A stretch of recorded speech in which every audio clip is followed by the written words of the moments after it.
All right, we are live. Hey, everyone. We're welcoming in Facebook, LinkedIn, YouTube. Glad that you are here. And listen, welcome.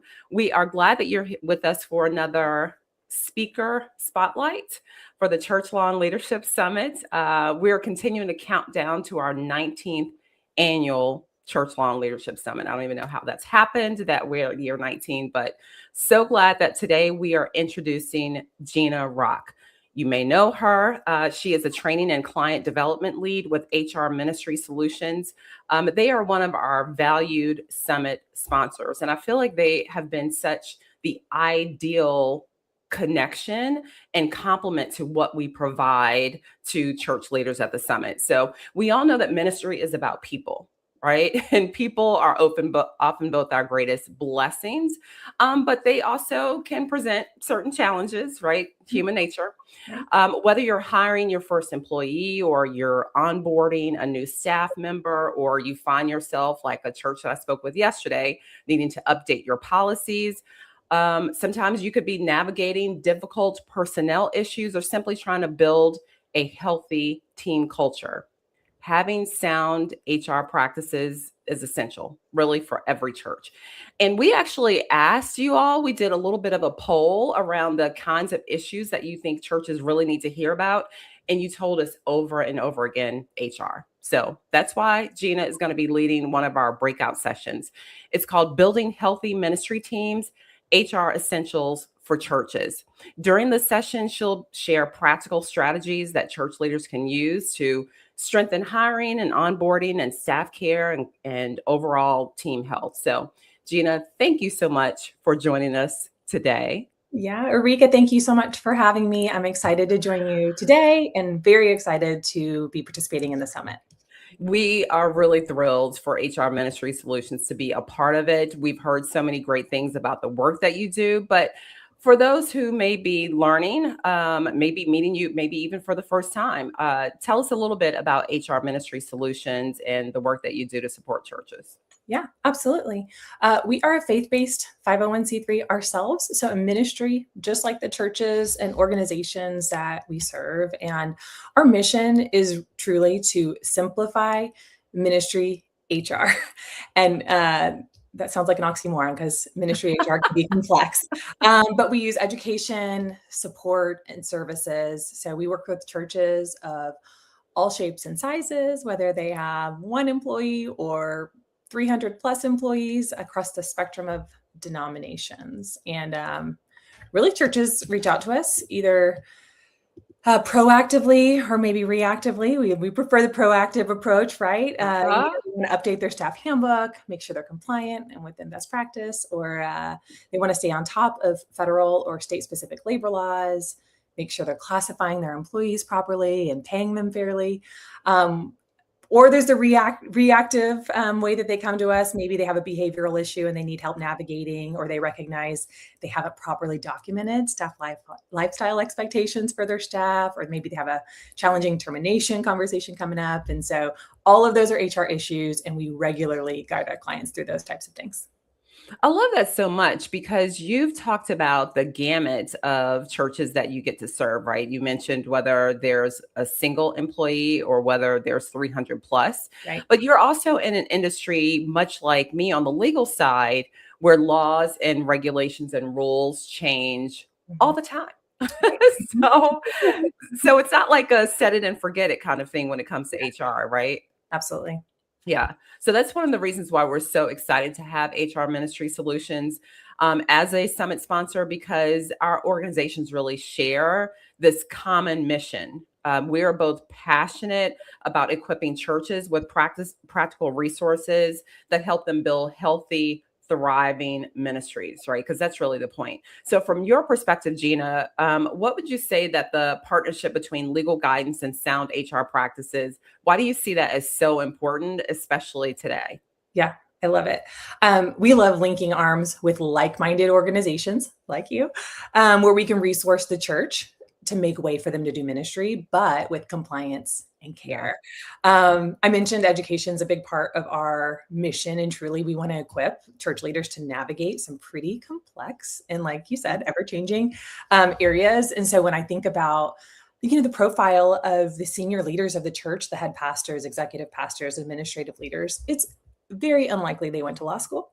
Very unlikely they have CPA credentials or they've studied HR compliance at length. And so, seminary and Bible college is appropriately focusing on the spiritual leadership Yes. aspect of leading a church. But if the church has even a single paid employee, then they are also employers. And there's this long list of requirements that all employers have to operate, have to operate under a lot of rules and regulations to ensure we're treating our employees fairly, we're honoring their rights, we're paying them fairly. If we're not doing those things, we're not treating them fairly, paying them fairly, honoring their rights, then there's a lot of relational risk, right? We don't want to do harm to any people, but the people that are in our care. But also, breaking those rules and regulations can be met with some major financial ramifications. And we want to help churches steward their ministry dollars, those faithful tithes of their congregation, towards their ministry initiatives, not fines and fees and penalties for breaking rules they didn't know existed or didn't know applied to them as a church.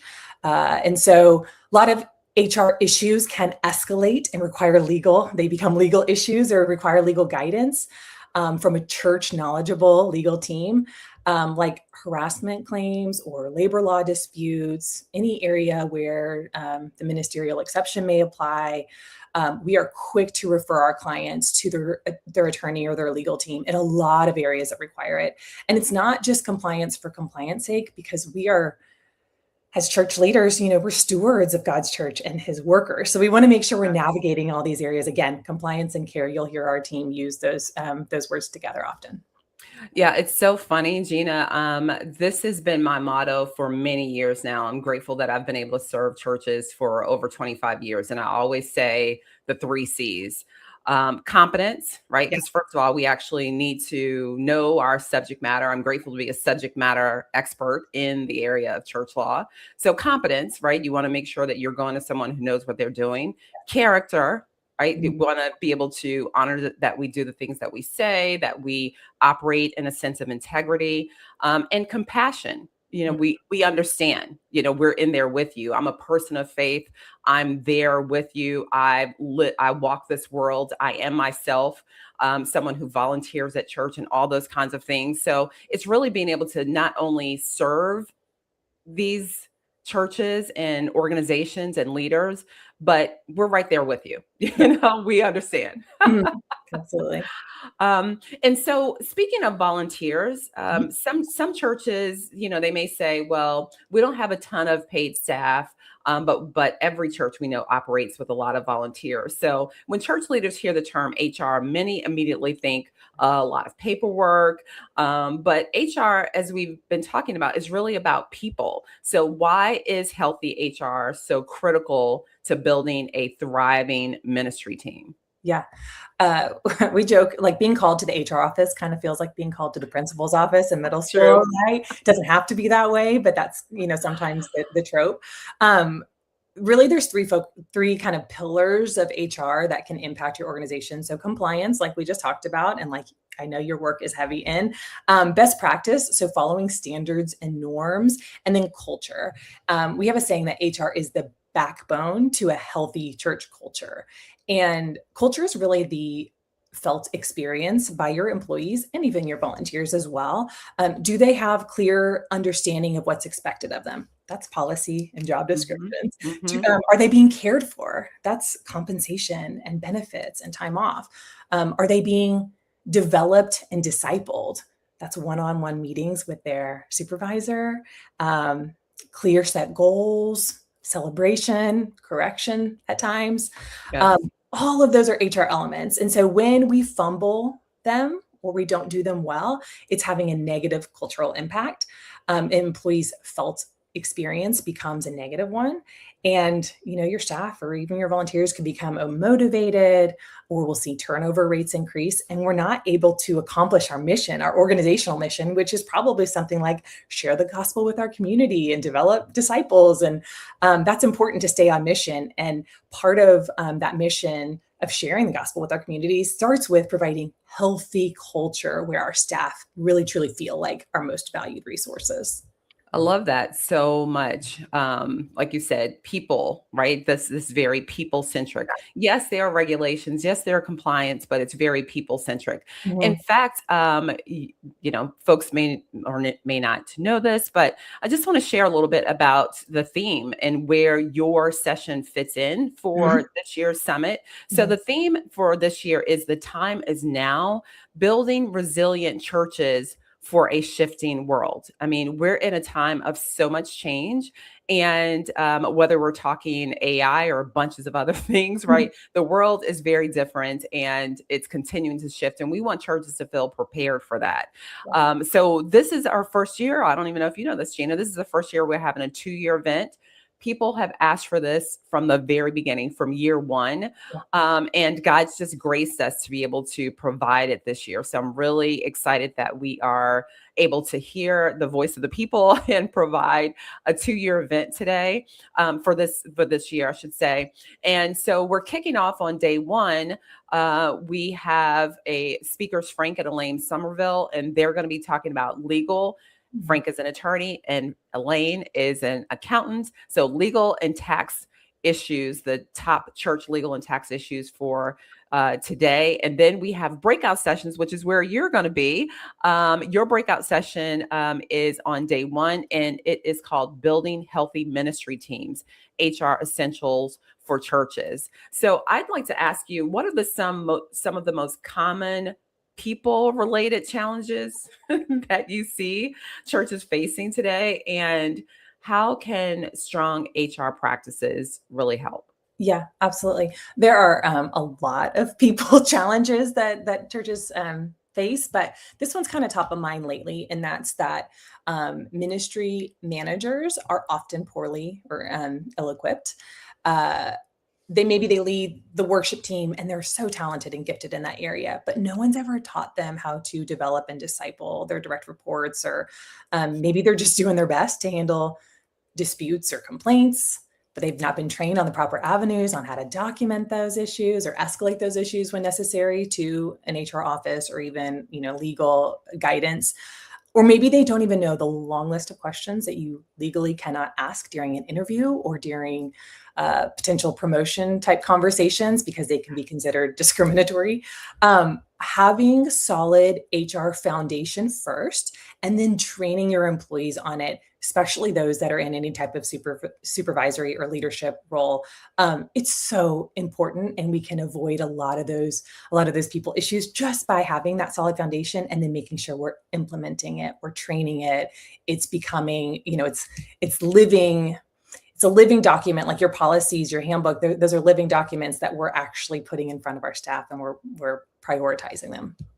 No, I love that so much, because what I hear you saying is have the foundation, Yeah. but then also recognize that the foundation needs to be updated with some Yeah. regularity, and then people need to be trained on the foundation.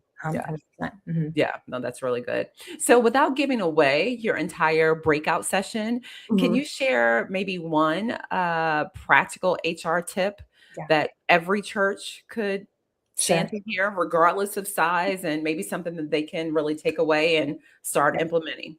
Absolutely. This goes hand in hand with your last question, but every church, regardless of size, needs a compliant, up-to-date staff handbook, and it really needs to be created custom to your organization rather than like a template you find online or AI or borrowing your neighbor church's handbook. We have to take into account our staff size, our location, your culture, your statement of faith. If you don't have a staff handbook, or if your staff handbook was created maybe decades ago and patched together over time, which we see very often, it's time for like a full handbook review and update. And here's why it's important. Um, Your staff handbook truly is that foundational document. It's listing your mission, vision, and values for your employees, your statement of faith, your all the legally required policies that employers have to communicate, like anti-harassment, non-discrimination, at-will statements, confidentiality statements. But it's also all of your, those protected leaves like FMLA, your organizational policies like vacation and sick time and all that. These are things that need to be thoughtfully documented so that they're clearly communicated to your staff, so that they can be consistently applied. We don't want to be in the business of guessing and checking every time someone has a question or someone has a sick, they get called to jury duty and, oh no, do we offer jury duty leave? I don't know. What did we do last time? We don't want to put anyone in the position of guessing or getting it wrong or inconsistently, giving inconsistence to the way that we're giving those kinds of leaves. Right. Because I think, as you said, one of the most important things when we talk about HR is that there is a level of applying things consistently, which is what a policy is intended to help us to be able to do. So that's really helpful to hear. Mhm. And we had talked a little bit about volunteers and the fact that, many churches have a disproportionate, a much larger number of volunteers compared to employees. Yeah. But so sometimes the church might have limited staff and rely heavily on Mhm. those volunteers, but how can church leaders create a healthy, supportive culture where both employees and volunteers feel valued, equipped, and protected in the way that you just shared? Yeah, absolutely. I've been both on church staff and am an active church volunteer now. And truly, in either scenario, it's an opportunity for a follower of Jesus to respond to God's love by loving and serving his church, right?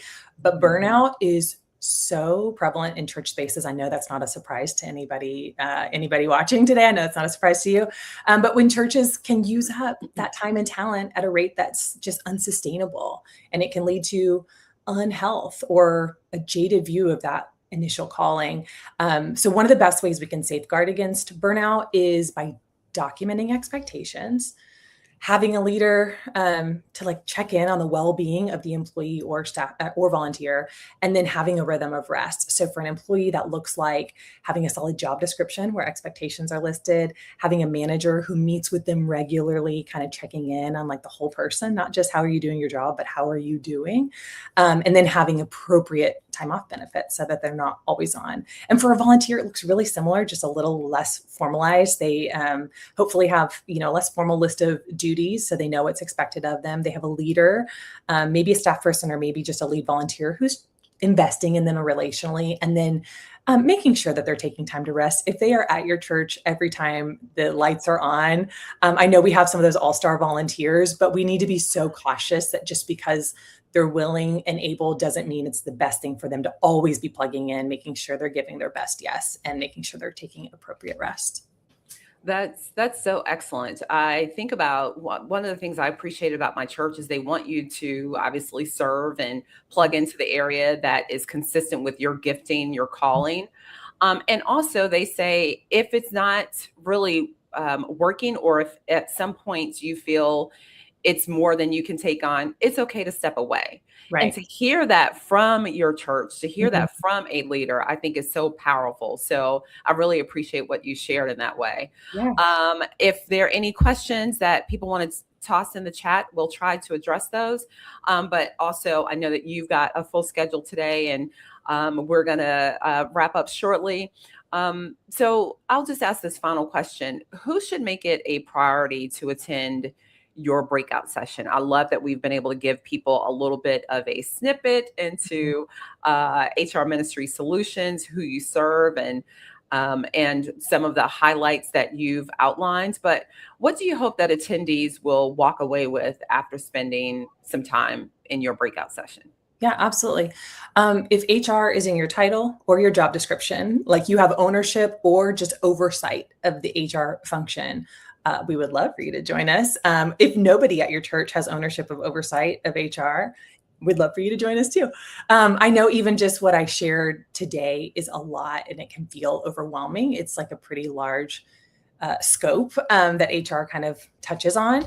But I'll go back to our mission as an organization, which is to simplify ministry HR. And HR is complex. It's it can be heavy and it's always changing. So I hope that my goal is that by spending time with us, we are lightening that burden a bit, knowing that you've got ministry HR experts in your corner, where we will share resources, education, answers, so that we can kind of shore up that HR function. And again, going back to your organizational mission as a church, so that you can do the ministry well. Let's get that HR stuff figured out and shored up, so that the mission of your church can really shine.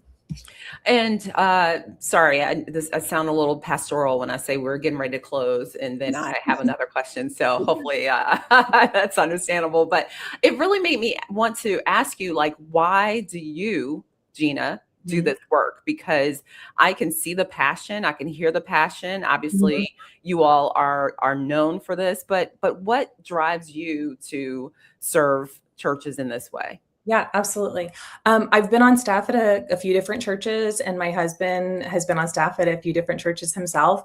And so we've been like this ministry family for a long time. And we've seen churches do this really well, and we've seen churches do it really poorly. And sometimes organizations with the best of intentions, with this really incredible communication talent, and the mission statement is really beautiful. But if the people part is fumbled, if we don't get this structure right, or we don't have consistency in the way things are done and communicated, it can do harm. I mean, I've experienced harm at the hands of churches who, again, I know the goal is to love God and love his people well. And the loving his people well piece can get missed really easily sometimes when that stuff is missed. And so it's actually, this is something really cool about our organization at HR Ministry Solutions. Every single one of our staff members, it's a prerequisite for employees, is that they have actually served at a church, or not just served, worked, like been an employee at a church or a ministry organization. So we all have that experience. We've seen the beauty that can come from that, and we've also seen some of the hardships that can come from that. So. Oh, that's so good. And that's a really neat prerequisite. I love it. Yeah, this reality of church hurt, that you speak of is really true. And I love that a part of the work that we get to do is help hopefully prevent that. Right. And also sometimes, people call us because they're in the midst of some sort of challenge. At least we can walk with you through that. And I love that that's something that you do at HR Ministry Solutions. So thank you so much, Gina, for allowing us to have this sneak preview of your breakout session at the 19th Annual Church Law and Leadership Summit. It's happening next month. All the details are in the chat, and also you can get more information at eurekacole.com. We can't wait to have you there, and I know that there are so many folks who actually have already signed up for your session, so I know that it's going to be an exciting time. And thank you again for HR Ministry Solutions being an amazing sponsor partner. We appreciate you. Absolutely. Thanks for having us. We're looking forward to it. All right. God bless. Bye-bye.